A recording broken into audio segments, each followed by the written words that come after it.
Seriously. Get a load of this. Who doesn't love this movie? Unless, I guess, you haven't seen it. This is Scott Pilgrim versus the World. Now, Scott Pilgrim is one of the most underrated films for the last 10 years. I kid you not. Directed by Edgar Wright. This comic book adaptation, I guess you could call it, sort of manga comic book adaptation, was really good. And when people talk comic book adaptations, rarely do you hear people discussing how Scott Pilgrim stays so close to the source material, only making minimal story changes to make it big screen watchable.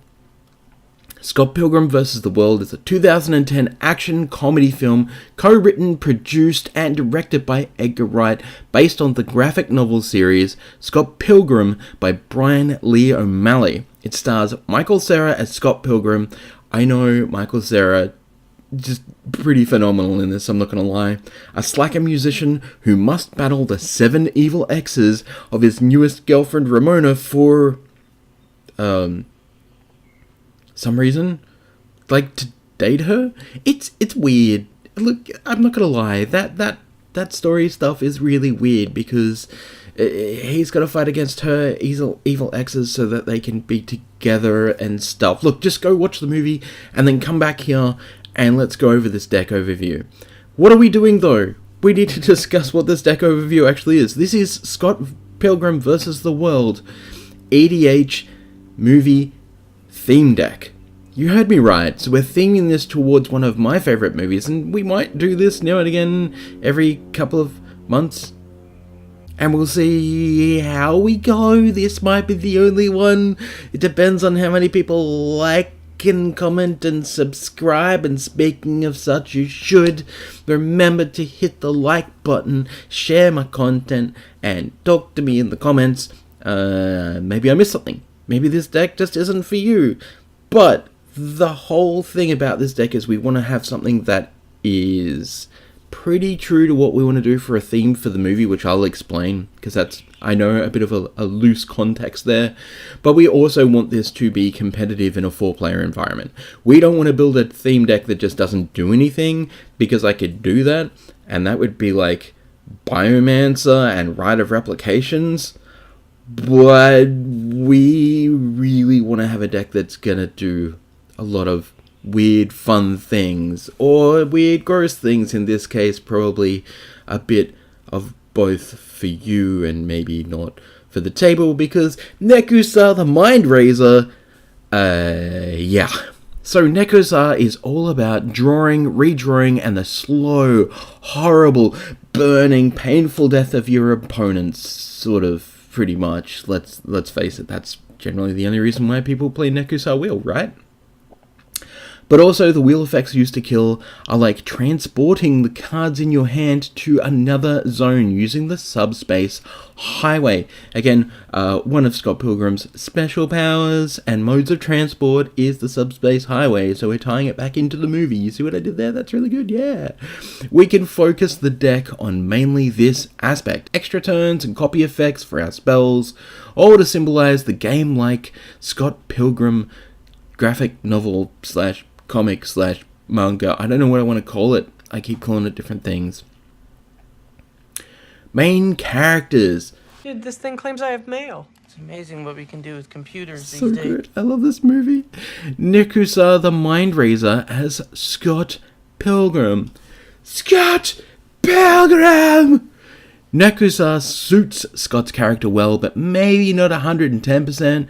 Just like Scott, Nekusar unwittingly damages all the people around him until his redemption at the end of the movie or the game.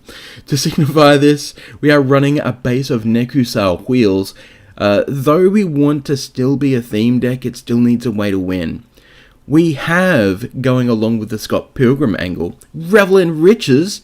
Oh yeah.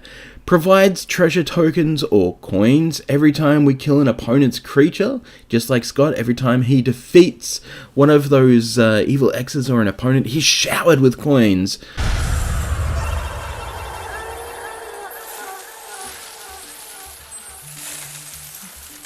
We have Sword of Fire and Ice. It's a lot like the sword at the end of the movie that Scott pulls out from his chest after being impaled by Gideon, which is one of Ramona Flower's evil exes, and the main villain.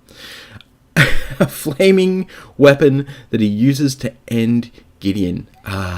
Spoilers, I guess. I did tell you to go and watch this movie, didn't I? I did? Okay, great.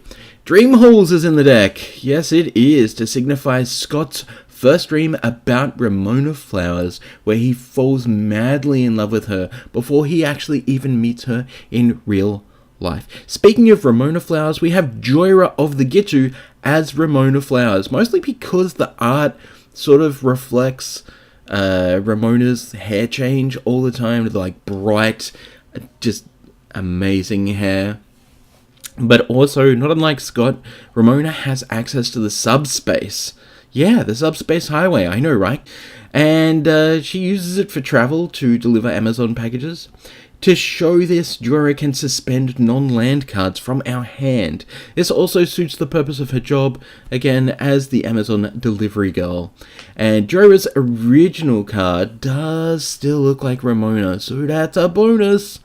Along with Joyra the Gitu, we are running her favourite weapon, the Loxodon Warhammer. Okay, look. Mostly because she wields a hammer and there just isn't any really good hammers in Magic. To be honest, I might have missed one. If I did, please let me know. I'd love to update this with a much better hammer for Ramona Flowers. She also has her goggles in the form of Pyromancer's goggles. Because, Chandra's goggles and all, I guess. We've got Consecrated Sphinx as Wallace Wells. This is the cool, gay roommate of Scott Pilgrim. Scott's roommate in the movie is just a ball of dark sarcasm and apathy. He's really cool. He really just seems to be doing life because life, and doesn't really feel like he has many emotions to actually go with that life. So, Consecrated Sphinx is going to fill that role. All we really wanted to do is to provide stupid levels of card draw. And whenever an opponent draws a card, you may draw 2 cards. So, wheels are good! Give me the wheels! Them's wheels are turning. Next, we've got Cass Dissident Mage as Knife's Chow. She's described as a Scottaholic, technically speaking. So Knife's Chow is the schoolgirl. Yeah, I know, it seems a bit weird, but they're all supposed to be around that age-ish. So she's the schoolgirl that's dating and completely obsessed with Scott. So we need a creature that will complement Scott's goal, the end goal for Scott. Cass works perfectly for this, as she allows us to replay our used wheels and other instants and sorceries for maximum effect. Sounds pretty cool. Next, we have Musician as Stephen Still's lead singer. Stephen is the lead singer and guitarist, and I guess the talent, really, of Sex Bob-omb, which is Scott Pilgrim's band that he's in with his friends. Musician just might be a lazy cop-out, but what better card to represent a musician than Musician? Next up, we've got Notion Thief as Kim Pine. Kim is actually an ex-girlfriend of Scott and the drummer of Sex Bob-omb, so I think in this deck, she would fit in to be the Notion Thief. It's basically so she has something in common with Scott or Nekusar, because Notion Thief and drawing all your opponent's cards sounds real good. Also, as a drummer, she's not only to keep time, but also provide the beat, or in this case, the additional card draw. That's not saying anything else. I mean, she's pretty cute in the movie, and if you haven't seen the movie, you should definitely see it. Here's a picture. I think we posted the picture there, yeah? Okay, great. Excellent. Moving on. The League of Evil Exes. Dear Mr. Pilgrim, it has come to my attention that we will be fighting soon. My name is Matthew Patel, and blah, blah, blah, blah. Fair warning. Mano, 7 evil, blah, blah. This is...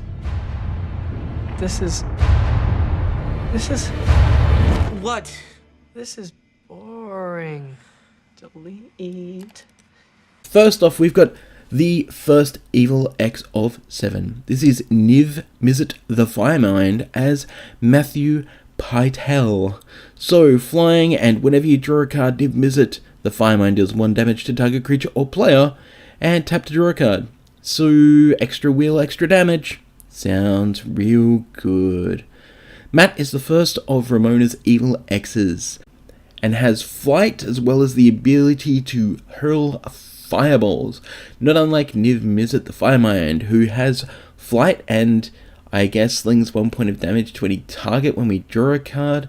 With all those wheels that we're playing, we're going to be dealing a lot of damage. It feels like a lot of 7 damage fireballs are going to be thrown around the table, so that kind of works. Next up, we have Lucas Lee, which is Ramona's famous actor boyfriend as Jace Cunning Castaway. Not just because Jace just kind of reminds me of like some sort of pretty famous actor. Oh, that just sounds horrible. I'm so sorry. Here's a picture of Lucas Lee from the movie. Because he's nothing without his stunt crew. That's a line from the movie.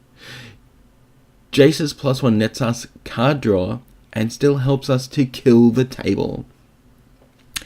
His -2 can make illusions, which is very relevant and very much on theme for Lucas. But because Jace can make copies of himself, which is really the reason why we're running this, he really shines as being Lucas. Sure, we could have maybe played some different commander and used right of application by a visionary, as I mentioned up the top, but where's the fun in that? I mean, other than claiming Lucas is a douche canoe that would win on his own as by a visionary, there's not... I couldn't find a good commander to be Scott Pilgrim. It doesn't work. Next up, we have Psychosis Crawler as Todd Ingram. Superman. You remember Superman? This dude was Superman. Holy shit, this dude was Superman. And he's amazing in this movie. Todd is the bassist of Scott's Exes band, Clash at Demon Head.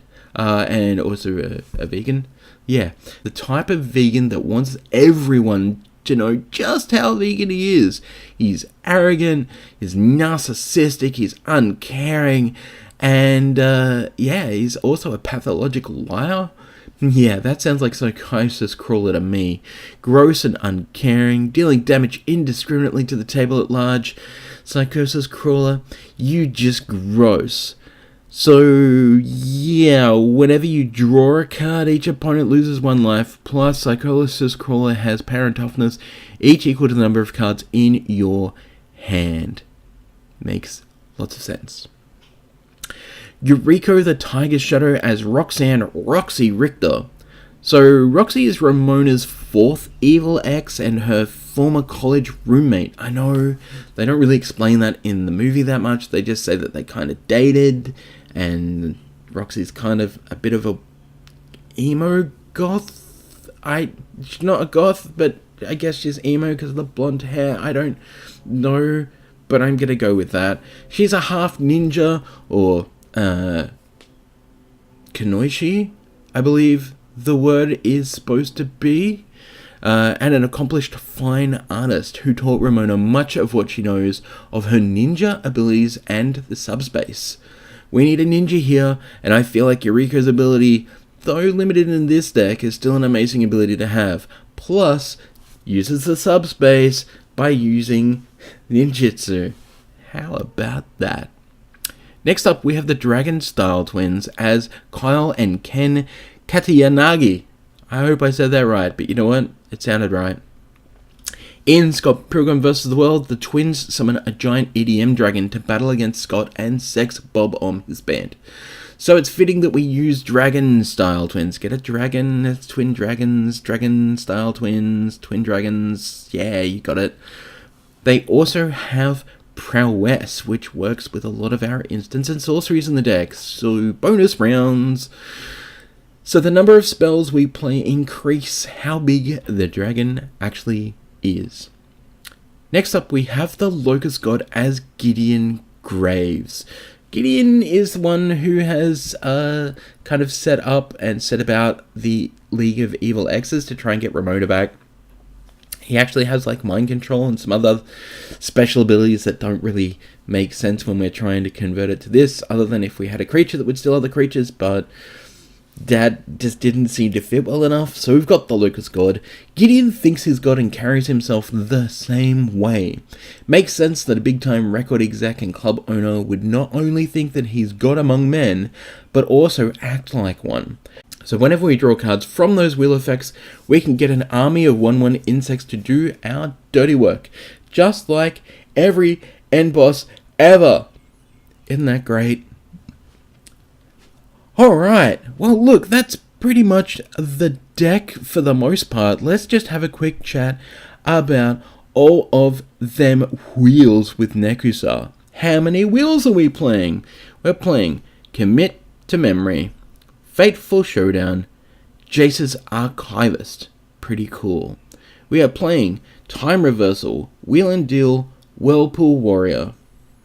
We are playing Windfall, Magus of the Wheel, Molten Psyche. We are playing Reforge the Soul, Dark Deal, Incendiary Command. Also, Winds of Change, Corvus Fury, Wheel of Fortune. But, you know, it's really expensive, so we're not going to be playing that in paper. We're playing Wheel of Fate, Game Plan, Dragon Mage, and Collective Defiance. That's a crap load of wheels. That is a lot of wheels, and if you don't kill off your table with this deck, with that many wheels in the deck, I don't know what's going on. It should be fairly straightforward and easy. Again, this is a wheel deck. It is made to wheel and deal, and it would wheel and deal a lot of damage. So, I hope that you've liked this video. Please like, comment, subscribe, especially subscribe. We want to get to 1,000 subscribers. We do have a video coming up very soon about our 500 subscriber giveaway. So please subscribe or you won't be eligible, I'm pretty sure. Or we'll figure that out. I don't know. I am Cheshire from Cheshire Plays Games. Please go and read my stuff over puremtgo.com and I'll talk to you later.